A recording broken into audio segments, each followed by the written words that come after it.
আমি আপনাদেরকে কিছু প্রুফ দিচ্ছি, আপনারা একটু দেখবেন।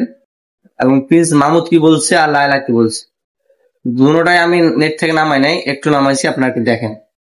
মামুনকে দেখে ফিদা হবে না এমন কোনো মেয়ে বাংলাদেশে নাই। ইভেন ইন্ডিয়া থেকেও অনেক মেয়ে ওকে অনেক নক করে। মামুনকে পছন্দ করবে না এমন কোনো ছেলেও নাই। ইভেন মেয়েরা ছেলেরাও ওকে দেখছেন কি বলছে, পাগল। প্রিন্স মাহমুদ একটা দেখতে একটা ছেলে হলো, ব্যাখ্যাসটা দেখতে, দাঁতের কোনো সাইজ নেই, চুলের কোনো সাইজ নেই, থাপড়া জানা মুখ, আর সে নাকি বলে অনেক হ্যান্ডসাম, অনেক মেয়ে যেন নাকি বলে ওর জন্য ফিদা, তার জন্য অনেক ছেলেরাও নাকি বলে ফিদা। পাগল, ব্যাকছিরি ব্যাখ্যাসটা দেখতে একটা ছেলে, মাথা তো হাব্বা জানা মোটা, সে নাকি বলে দেখতে হ্যান্ডসাম। পাগল কোনেকার। আসসালামু আলাইকুম বন্ধুরা, কিছু কথা না বললেই না। আজকাল সোশ্যাল মিডিয়াতে যেসব সব দেখতেছি শুনতেছি, মাঝে মধ্যে বিব্রতি লাগে নিজে। আপনারা অনেকে চেনেন প্রিন্স মাহমুদ ওরফে লায়লা। সে দুইজন ছেলে এবং মার বয়স, তাতে কোনো আমার আপত্তি না, কিন্তু তাদের নাটকীয়তা দিন দিন বাড়িয়ে যাচ্ছে।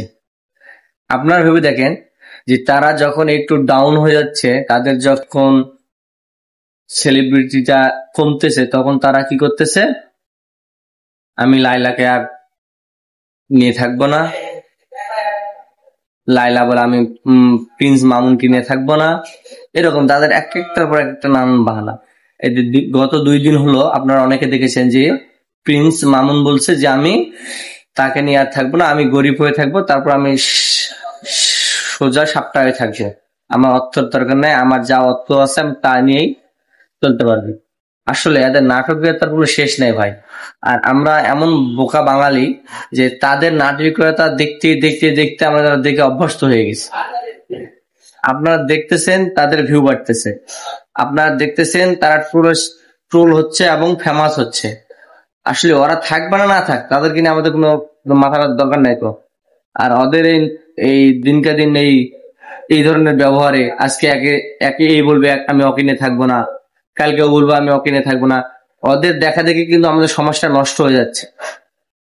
যতই সেলিব্রিটি হোক না কেন, তারা যতই সেলিব্রিটি হোক না কেন, এটাকে সেলিব্রিটি বলে না, এটাকে নোংরামি বলে।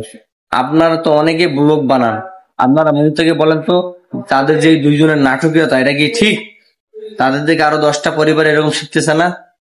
মামুন অর্থের জন্য বয়স্ক মহিলাকে বিয়ে করলো, ভালো কথা, তুমি করে খাও, কিন্তু তুমি একটার পর একটা নাটক করছো, সমাজের সামনে মানুষকে তুমি শিখাচ্ছ যে হ্যাঁ আপনারাও এরকম বয়স্ক মেয়েকে বিয়ে করেন, যুবক ছেলেরা করে আপনারাও 2 দিন পর পর বলুন যে আমি এখানে করে খাবো না, এখানে করে খাবো না, তার মানে আরো তোমাকে অর্থবিত্ত দেখ না, আরো ভাইরাল হতে চাচ্ছ, কিন্তু ভাইরাল হতে চাচ্ছ হও, আমাদের কোনো আপত্তি নাই, কিন্তু আপনাদের দেখা দেখি আরো 10টা পরিবার নষ্ট হচ্ছে, আপনারা এটা কি মানেন?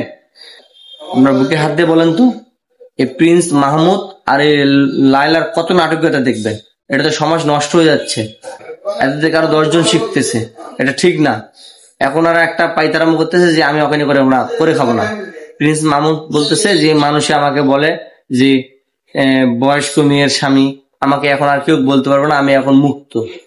কিন্তু আপনারা একটা জিনিস খেয়াল করে রাখবেন, আমি আপনাদের কথা দিলাম, দেখবেন মাস 2-3 এর মধ্যে আবার ওরা এক হবে।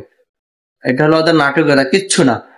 তারা এভাবে অভিনয় করে মানুষের সামনে হাইলাইট হওয়ার জন্য, তারা ফেমাস হয়ে থাকতে চায়। আর কিছু কিছু আমাদের ইউটিউবার বা কিছু কিছু কন্টেন্ট ক্রিয়েটর আছে, তাদেরকে নিয়ে ভিউ এর জন্য টক শোতে নিজে আলোচনা করে, এটা ঠিক না।